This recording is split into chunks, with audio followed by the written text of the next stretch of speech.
प्रारब्ध पहले रचा, पीछे रचा शरीर। तुलसी चिंता क्यों करे, भज ले श्री रघुबीर। एक साधु थे जो हमेशा ईश्वर के नाम का जाप किया करते थे। बुजुर्ग होने के कारण जब भी गुरुजी को शौच, स्नान आदि के लिए जाना होता था, वे अपने शिष्यों को आवाज लगाते थे और शिष्य ले जाते थे। धीरे धीरे कुछ दिन बाद शिष्य 2-3 बार आवाज लगाने के बाद भी कभी आते, कभी और भी देर से आते। एक दिन रात को निवृत्त होने के लिए जैसे ही गुरुजी आवाज लगाते हैं, तुरंत एक बालक आता है और बड़े ही कोमल स्पर्श के साथ गुरुजी को निवृत्त करवाकर बिस्तर पर लेटा जाता है।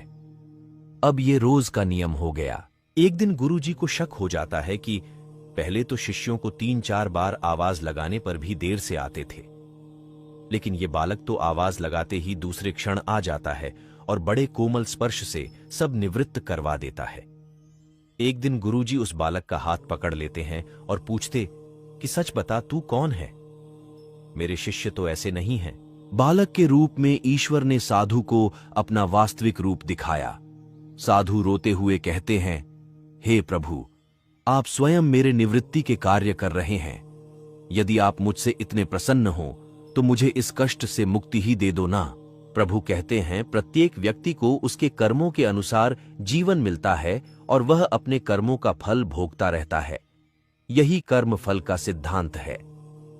प्रारब्ध का अर्थ ही है कि पूर्व जन्म अथवा पूर्व काल में किए हुए अच्छे और बुरे कर्म जिसका वर्तमान में फल भोगा जा रहा हो। साधु कहते हैं कि क्या मेरे प्रारब्ध आपकी कृपा से भी बड़े हैं? क्या आपकी कृपा मेरे प्रारब्ध नहीं काट सकती है?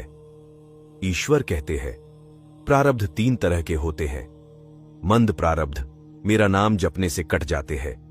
तीव्र प्रारब्ध किसी सच्चे संत का संग करके श्रद्धा और विश्वास से मेरा नाम जपने पर कट जाते हैं, किंतु तीव्रतम प्रारब्ध भुगतने ही पड़ते हैं। प्रभु कहते हैं कि मेरी कृपा सर्वोपरि है, ये अवश्य आपके प्रारब्ध काट सकती है, लेकिन फिर अगले जन्म में आपको ये प्रारब्ध भुगतने फिर से आना होगा। यही कर्म नियम है।